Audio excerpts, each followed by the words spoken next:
Governor Newsom, thank you so much for coming on to good to be Pacific with you. Standard Time. Pacific Standard Time. Yes, that's our good. podcast. I like that. All the way from Sacramento. Yes, Yeah. on a rainy day. On a rainy day. As I was leaving the house this morning to come to this interview, I mentioned to my kids that I was coming to interview you, and they yelled out the door, "Don't forget to ask him about AI."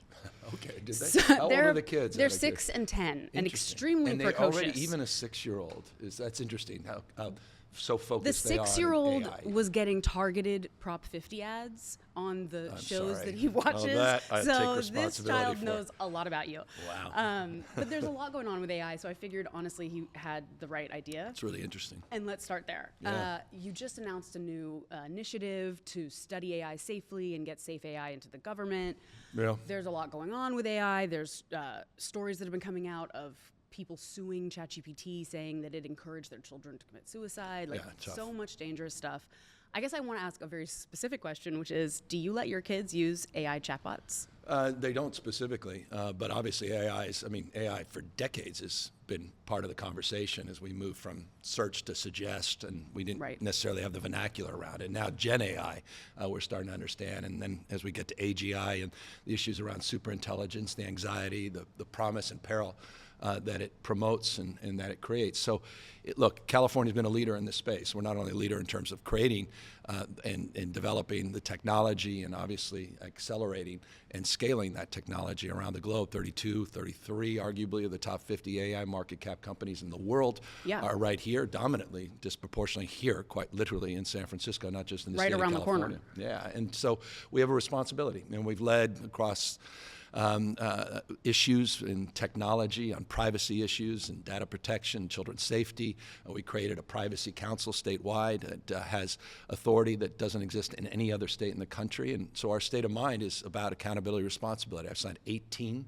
AI bills. We've led on watermarking. We've led on robocalls. We've led on protections across the spectrum. But the issue around large language models specifically, and issues around frontier models, issues that were brought to the fore last year when I signed SB 53, which is a nation-leading framework that, interestingly, is being debated as we speak in the governor's office in New York, where Kathy Hochul will make a determination of whether or not to look to California as a model and begin to frame, potentially, the opportunity to look at what we've done as a national model. Of course, Trump and some of his folks, like David Sachs, everybody else out here, want to undermine California's leadership in this space, but we want to maintain it as imperfect as our regulatory system is, meaning we are very mindful of the importance of being iterative and maintaining a posture of flexibility on the basis of the known and unknown realities of AI. Do you think that the big AI companies like OpenAI, like Anthropic and Google and Microsoft, by moving so quickly and having some of these outcomes, some of these dangerous outcomes like kids dying or people maybe committing suicide after talking to chatbots, do you think they're acting recklessly? Well, we regulate. We were the first state to regulate specifically in that space. I just signed a bill quite literally weeks ago around chatbot safety in response to those concerns. Now, OpenAI, as it relates to their specific instance, actually led, to their credit, I don't want to say they're perfect by any stretch, but they actually proactively moved to address some of those issues. And obviously, we all have more work to do in that space. But that's exactly why we signed the bill. It's exactly why we continue to promote this space of safety, including, by the way, just as it relates to the age gating questions that are coming from places like Australia. California is led in many respects as it relates to algorithms, as it relates to children. We continue to be in litigation. We continue to struggle in the courts. These guys are very, they're very aggressive in pushing back against these efforts, but California is very aggressive and continue to promote to safety. Speak about kids and age gating, I'd love to hear what your rules in your household are around tech use. Look, we preach. It's hard to practice. It's called reality. I got a 9-year-old and I up to 16, 4 kids. You struggle with it. Once that first kid gets the phone, that becomes the new age gate for expectation. How old was your son when he got a phone? Well, he just got his, my son. But my daughter, I'll never forget, I was at the mall in Sacramento. It was like a very emotional day. I'm not kidding. In fact, I literally teared up. I'm not making this up. I was at the mall. We went to, forgive me, but we're not here promoting Verizon. We went to the Verizon store in the mall. And we got her phone. We signed her up a plan, and she got her first telephone number. And then she called me at the store, and that's when I cried. And it was just like a moment. And then we still have the picture. And she signed a contract, not with Verizon, with her dad and mom. Okay, and what did it say? And the contract had all the list of expectations, all the rules. I mean, we were going to own this. We were going to model better behavior. What were those rules? The whole thing. You have a limited amount of time. You can't touch these apps. Here's the basic rules of what this is and what this isn't. And she was like, 100%. And how long I did that swear to last? you, I'm not making this up. 72 hours. And then we did. I still have it. We did an amendment to the Okay. contract. And she Okay. learned what amendments So to it was a civics contracts were. lesson, too. Yeah, it was kind of like the Constitution. There's Yeah. a constitutional amendment. Yeah, and now we're just dying 1,000 deaths. Yeah. And then all the other kids say, well, look, Montana's doing it. Why don't we do it? Why don't I have my phone? It's hard, and they're friends. And so, look, this is tough. Yeah. And for parents, I found out, look, I don't want to get one of my kids in trouble, but we found out they were on TikTok and said, you're not. And then it was erased only to find there were 3 other fake accounts. Oh, yeah. Under different Burners. names. The burners.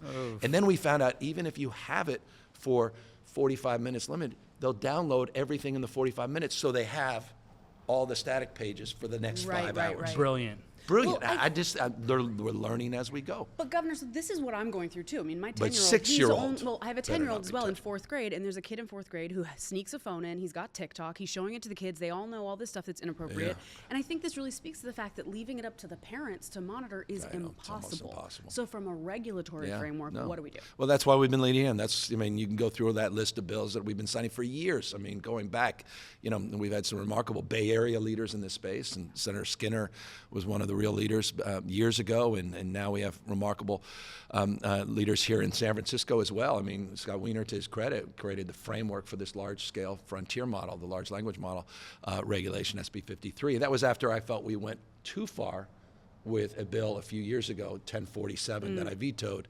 And in response to that, as opposed to just saying what I'm against, we created a framework to advance what we were for by hiring I don't know how many people we hired, but we supported a process with Fei Li, who's the Okay. godmother of Yes. AI, Stanford, MIT folks from academic institutions across the country, Carnegie Foundation, and then Berkeley, and they put out a white paper that was wildly and overwhelmingly well received. That became the framework for SB 53. So that's been our approach. But again, there's a lot of humility in this Yeah. space, as any parent would suggest. And, on behalf of my wife, she feels very strongly we must go much harder and farther.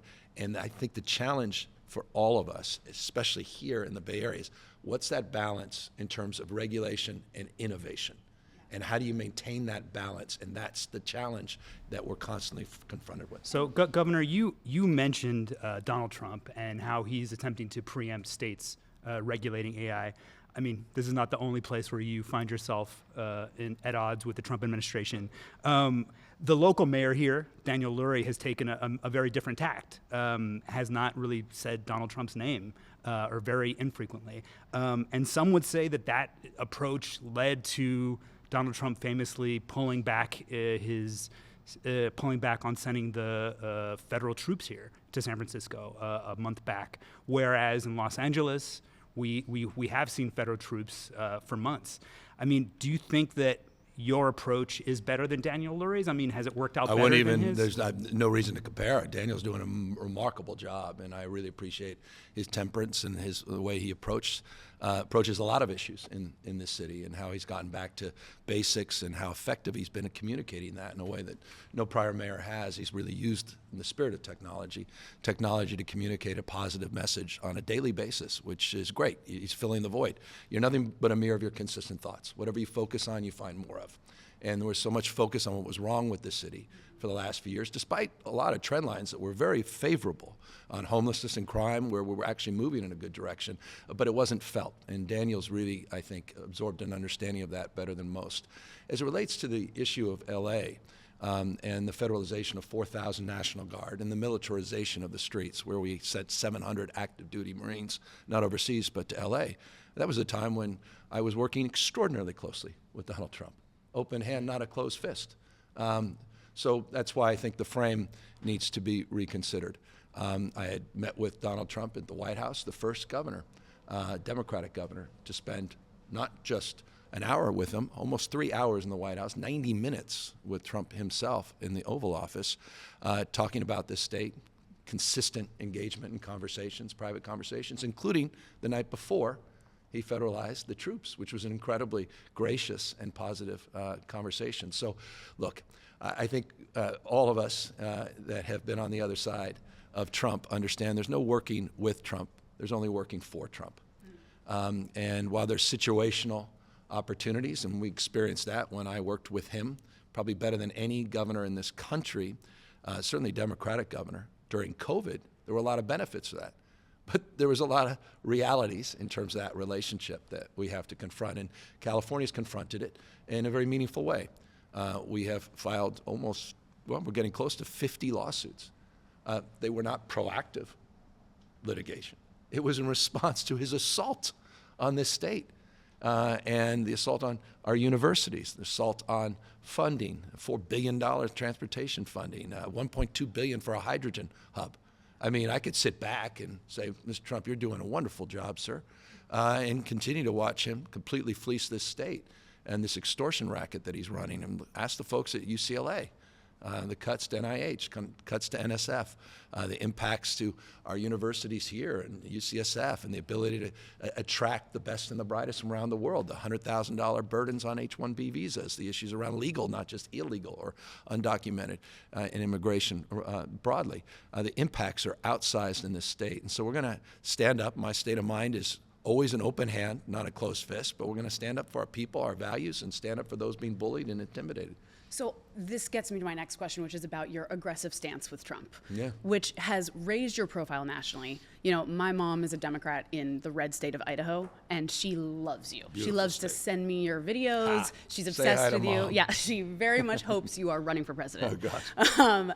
And however, there is also a growing chorus of moderate Dems who say, wait a second, Yeah, I get it. running a liberal from California again yeah. is not a good idea. What do you say to those folks? Oh, I mean, we're getting way ahead. The only thing that matters I've said this, the only thing that mattered was 2025. That's why we did Okay. Proposition 50. This guy tried to rig the 2026 election. He started in Texas, and he went to Missouri, went to North Carolina, tried to go to Indiana. He'll certainly get the support in Florida. He's not screwing around. There's a ruthlessness coming from this administration. These guys are trying to wreck this country, and not only are they trying to rig the election in the context of this redistricting, but look what Trump is doing with masked men, showing up, secret police, his own private police force, like in Gregory Bavino. And folks out there that are trying to intimidate free expression, free speech, the fact that we're going to have quick response teams in every state in this country in January. Wake up, folks, to what's going on, how he's trying to vandalize these elections by calling them rigged the day of the election. Donald Trump said the election out here was rigged. Yeah. Sent in the DOJ and monitors, filed, and we're in court literally yesterday. We were in court on Proposition 50 and the expectations that we go to the Supreme Court. You should put chills up the spine, a lot of folks. Yeah. So these guys mean business. And so look, I can hold hands, I can have a candlelight vigil. I want to be that guy. Of course I want to be. We all want to be that. But meanwhile, we can watch this country become completely unrecognizable unless we stand up and fight back. And that's what Prop 50 was. I know others have not done that in their homes, their states. They have the ability to do it. They have a different state of mind. I appreciate that. Yeah. And they all are promoting the future. I'm dealing with the cards that are dealt. Do you think other governors should do that? I think we need to. And it's not. I'm not looking to create a rift there. Sure. These are my friends, and we've worked very collaboratively together. But I take this moment perhaps more seriously than others because I've seen it firsthand. I've been up close to what this guy's doing, the corruption, venality that's going on. I mean, the next level corruption, the crony capitalism, the state capitalism, and how many corporate leaders out here in this great state of ours have sold out. That's why I did these knee pads on my Patriot site. It's why I'm pushing back in terms of my social media. It's code red. Yeah. Universities selling out, law firms selling out. They're destroying this country. So, And so we won't have a country if we don't win the midterms in 2026. So I love, and I appreciate this, and I Yeah. love your mom. Yeah. I do. My mom I also do. wants you to run. appreciate- She will get mad at me if I don't tell And you that. I appreciate it. Thank you. But we love our moms. The moms are the best. I miss We love our mine, moms. but she passed years ago. But no, but 2025, 2026. 2026 is a whole thing. Like, if we don't take back the House. So not focusing on your presidential aspirations or the presidential aspirations of any particular candidate, but just speaking more generally about the fact that Trump has won 2 national elections primarily on the issue of immigration. I mean, those are 2 of his, it's one of his top issues, right. and almost won a 3rd presidential campaign on that. And this is an issue that Democrats have gotten trounced on for almost 10 years now. You're right. And I'm from San Francisco. I was born and raised here. I've got a good friend who's from here, who grew up in San Francisco, who voted for Obama, who's a Mexican American, who married a Mexican immigrant wife. And he voted for Trump. Yeah. And he voted for Trump. I asked him, why did you vote for Trump? How could you vote for Trump? And he told me it's because he's a construction worker. And his whole life, he's watched what he feels is an unfairness in so many people in this country being undocumented, and what he feels like playing by different rules. And maybe they're working jobs where they don't have to get paid minimum wage, or they're not getting paid workman's comp and stuff like that.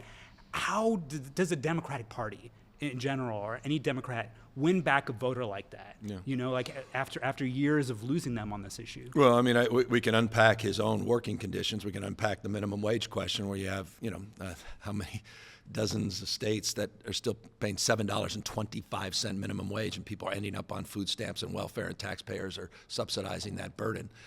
We can talk about a construction industry that's completely torn asunder by Trump's tariffs, his mass deportations that have impacted the sector disproportionately, and the jobs prospects for individuals like this. But look, we failed on the border, period, full stop. And I say that, and I've said that very loudly from the day I got elected governor. I sent 394 National Guard to the border. Didn't get any attention, which is interesting. Democratic governor sending 400 National Guard to the border, where they've remained for years and years and years. We subsidize over $1.1, almost $1.2 billion to create migrant centers because of the fallout and the realities in 3 major counties in California, in Riverside County, Imperial County, and in San Diego County, working with Jewish Family Services and working with Catholic Charities. The state tried to support the federal government because of its failure to address what was happening on our border. And I'll remind folks, maybe not remind them, but illuminate, because I think it's interesting. We have the largest land border in the Western Hemisphere, California. So talk about border issues. You were talking about our home state. 27% of the state is foreign-born. We're a majority minority state. So we understand this in every respect, from Central Valley to Silicon Valley, as it relates to immigrants and contributions and getting first-round draft choices around the rest of the world. So I separate, though I understand how we knit them together, but I separate the border question from the larger immigration question. Universally, we recognize the immigration system's broken, the asylum system's broken, it needs to be reformed. And at least our party continues to put out proposals, including Joe Biden and Kamala Harris on day one of their administration. They put out, literally day one, a strategy. But the border, we failed on. And we have to respond to that as we move forward and recognize that failure. And that's something, again, I've been pretty clear in terms of my own opinion about. And I think that's a way we start to win back people like your friend. But so much of And it's not to win them back. It's also the right thing to do. And I think countries, sovereign nations need borders. And in how you manifest that, is it physical borders? Is it technology? But we have to, I think, as a party, understand where people are. And I deeply understand that from the prison as a governor of a border state. So one of the feelings that people have and where people are, and you mentioned this with regard to Jesse's friend, is this feeling that life is too expensive and we're not getting paid enough. And if you're a construction worker in California, you're not getting paid enough. I would like to talk about affordability. And I think when Democratic, it's not real. That's a Democratic. It's a con job. It's a con job. Yeah. It doesn't actually. I learned the this word affordability groceries. crisis is not real? Yeah. And this thing affordability. Yeah. Everyone's Yeah. talking about it now. It's a con job. well, Governor, can you tell us how much well, can we a make carton sure of that was milk c- costs? No. Yeah, we buy the gallons, not cartons. So, Oh, okay. By the way. But what I really want to talk about though is that the affordability crisis actually is real. Sorry, folks, it's not a meme. And here I am. I am a professional married woman. I'm a well-educated person. I make a fairly good money, salary. My husband's a scientist at UCSF. Nice. He makes a really decent wage. Our kids are in public school. We own our home in San Francisco. Very lucky, blessed. And yet one plumbing problem this year completely obliterated our savings. We are now on the edge this year because of an unavoidable issue. Plumbing.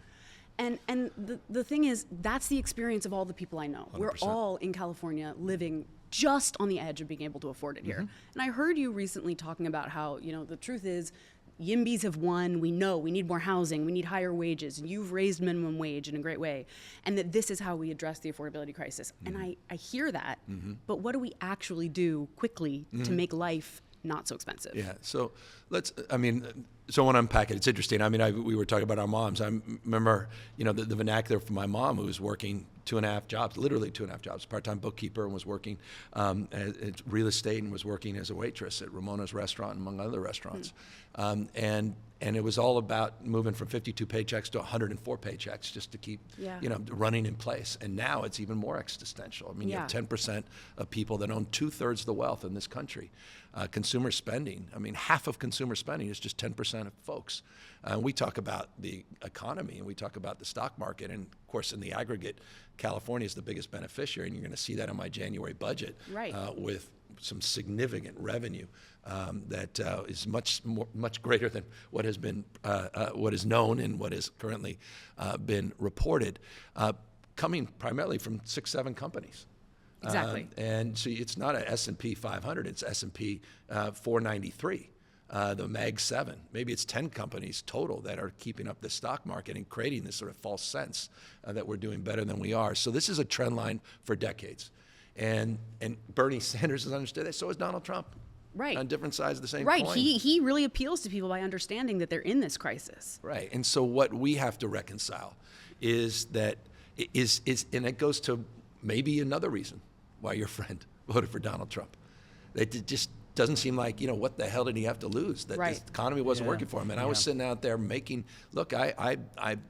been very reflective of my own, my own cadence of engagement with the Biden-Harris campaign, saying, this is the greatest economy in the world. It's the envy of the United States. Inflation's cooling. Right, but Employment's the lowest groceries at it's that ever time been. were costing so much. Yeah, and even though inflation dropped from 9.1% down to 3% where it remains stubbornly today, it's not that prices dropped. It was just at that lower level. They're not increasing at the higher level. So there was a tonality in that we struggled with, and we continue to struggle with. Mamdani, others haven't struggled with it because they've been able to clarify that. Of course, the challenge is what the hell you do, and you asked a specific question, so let me get back to that. Thank you. How does she buy it? Yeah, and so how does she make it? And I love the way you frame the question, because you did it in two ways. It's not just lowering the cost of things, and I appreciate the recognition of the work we're doing, moving from a NIMBY mindset to a YIMBY mindset in the most significant housing reforms we've seen in a generation. And I'm really proud of that, and incredible leadership in the Bay Area, Buffy Wicks and Wiener and others that have just led in this space. But the fruits of that won't be felt for some time. Right.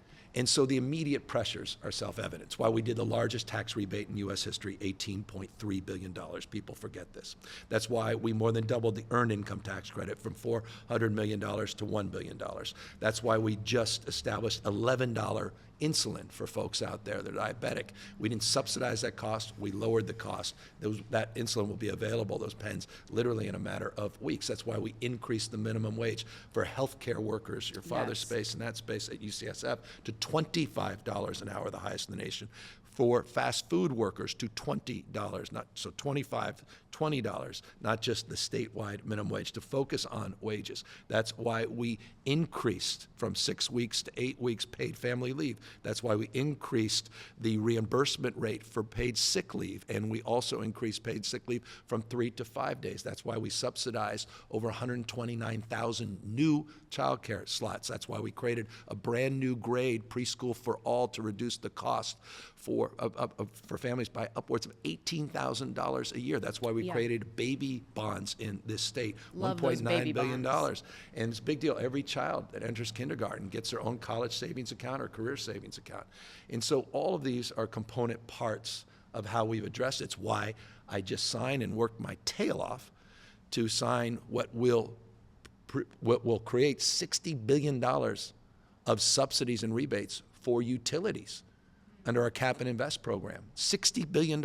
That's why we created a regional grid with our partners to lower the costs of our utilities by sharing that power with Western states. This was something we worked on for 11 years, just got that done. So those are strategies, those are efforts, but I get your point, the immediacy of stress and anxiety, that has to be addressed. So Governor Newsom, I think along these issues of, we're talking about housing, we're talking about affordability, we got to talk about homelessness.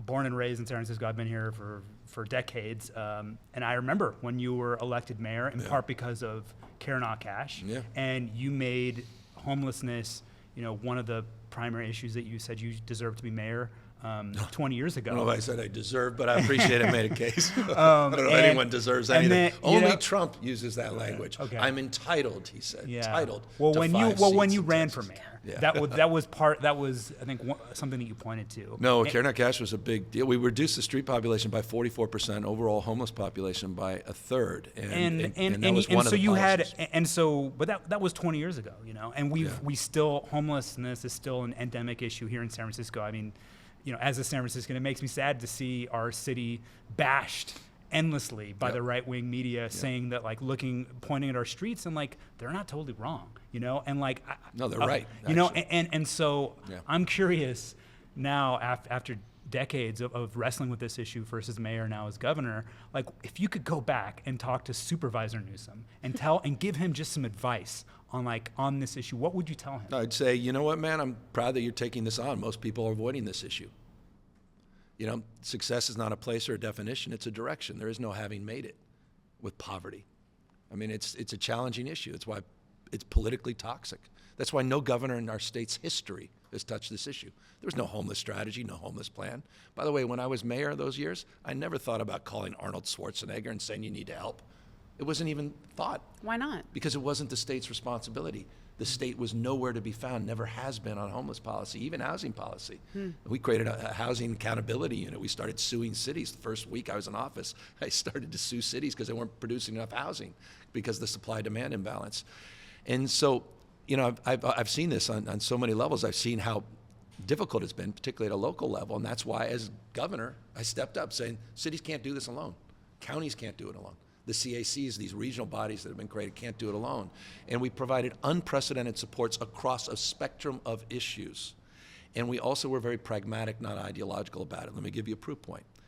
About 3-4 years ago, biggest complaint here in San Francisco was the encampments. And the mayor at the time said, I can't do anything about it. And she wasn't completely wrong, because you had this Grants Pass initiative and you couldn't legally move folks.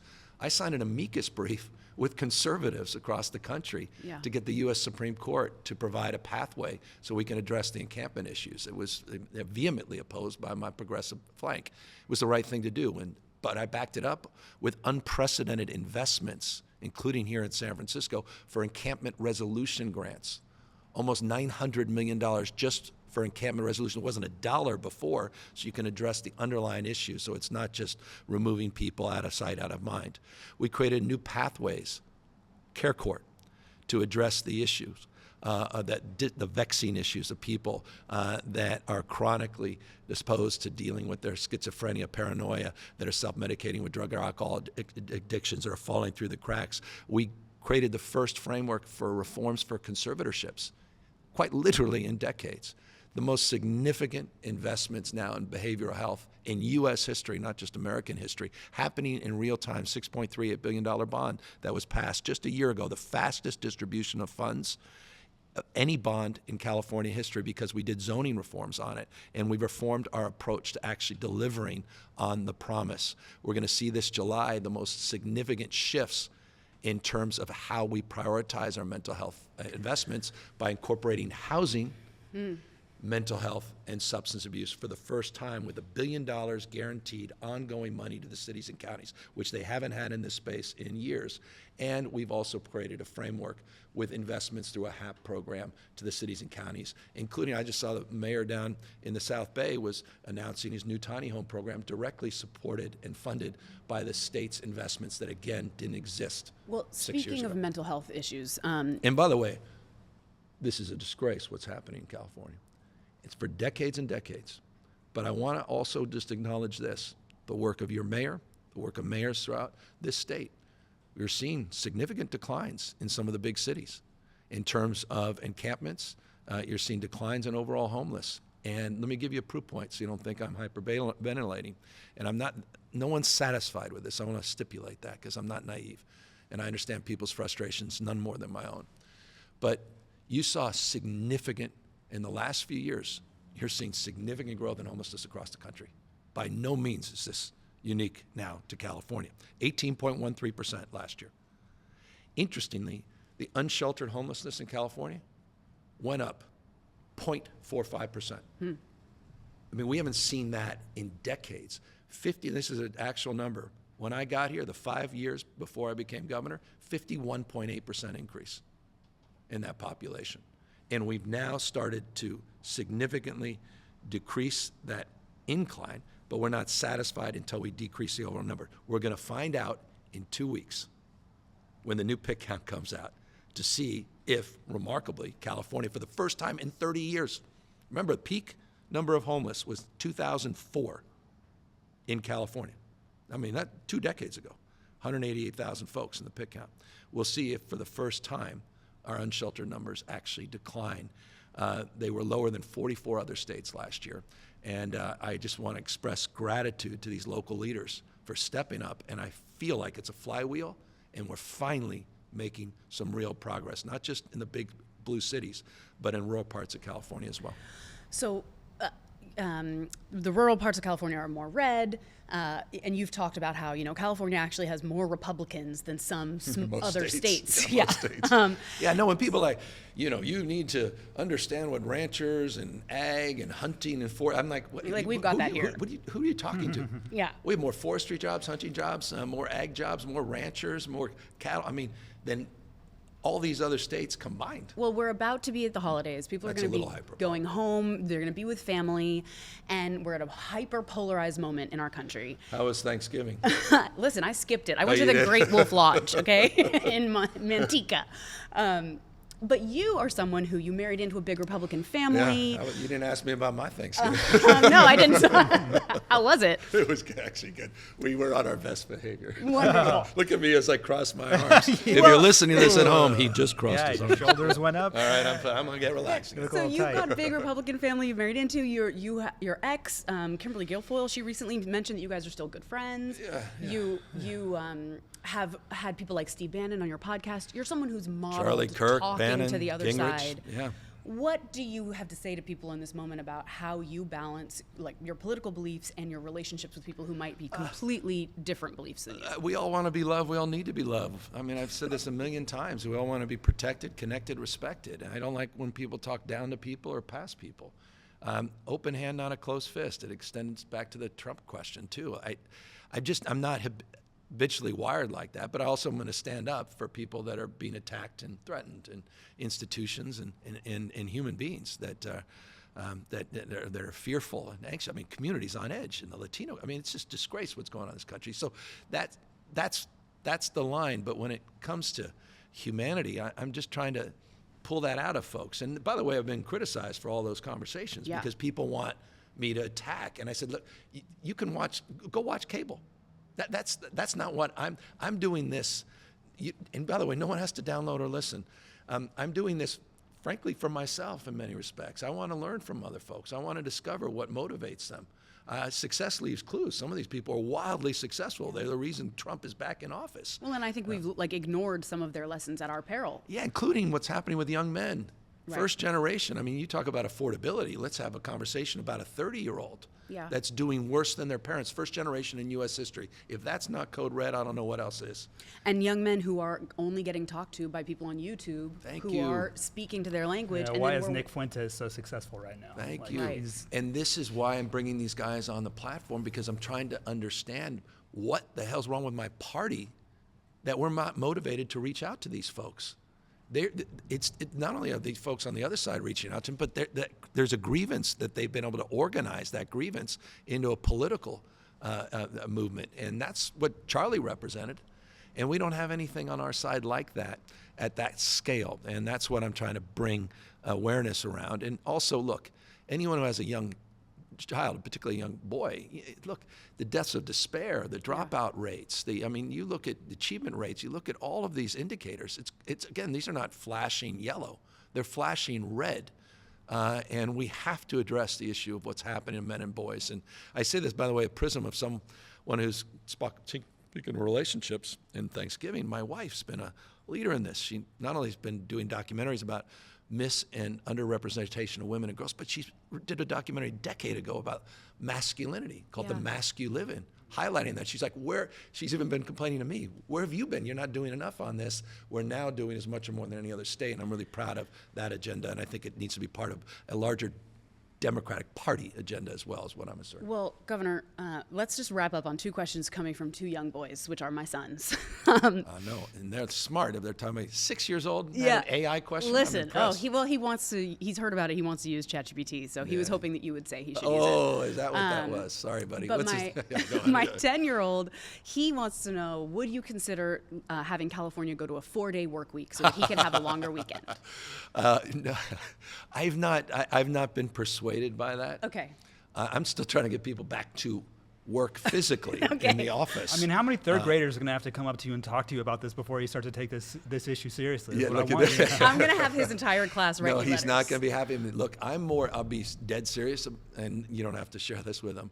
I'm more worried about the fact when he turns 18, he'll be able to find a job 1 day a week. Yeah, I'm worried about that too. And I'm serious about that. And I think, look, this is, I've been dusting off some policy. California's interesting, just on that very briefly, because I think it's really important. We need to talk about robotics. We need to talk about AI in relationship to how AI is now entering the physical world. And you're seeing that here, no place like it, with obviously Waymo and Zook and what's happening, but the robotic space and the humanoid robotics and how the prospect of them having a real impact, particularly on entry-level jobs and white-collar jobs, college-educated, now long-term unemployment. These are just screaming headlines that have been trend lines the last few years, and people are waking up to, all right, is this a UBI moment, a MINCOM moment? Right. Are we going to have those conversations again? By the way, California has done more pilot projects in that space than any other state. People are like, universal basic income may not do it. What about universal basic capital? Interesting. That's a space that we have dove deep into. We'll be talking more about. Notion of sovereign wealth funds. Notion of using these baby bonds and college savings and career accounts as opportunities to create wealth. Pre-distribution, not just redistribution. What's our progressive tax policies look like in relationship to capital and access to capital? All of these things we need to talk about. Employment insurance, not unemployment insurance. Something, by the way, San Francisco, we were the first state at scale to do this when I was mayor. It was kind of mocked and dismissed. It may now need to be reconsidered. This notion of employment, meaning supporting employers to keep employees employed. That's a hell of a statement. But the concerns, I think, are valid around what AI and robotics, where quantum is going, and this is what we do. To incentivize them to keep the humans and not replace them with bots. I don't want to be pessimistic in this space, because California is all about the future. We're not trying to build back. We're not talking about a bygone era. We're about transformation, not restoration. But we have an obligation, in the spirit of your opening question on AI, to lead in responding to this, because the anxiety is real, and I really fear for your 6-year-old and 10-year-old. I really mean that. Yeah.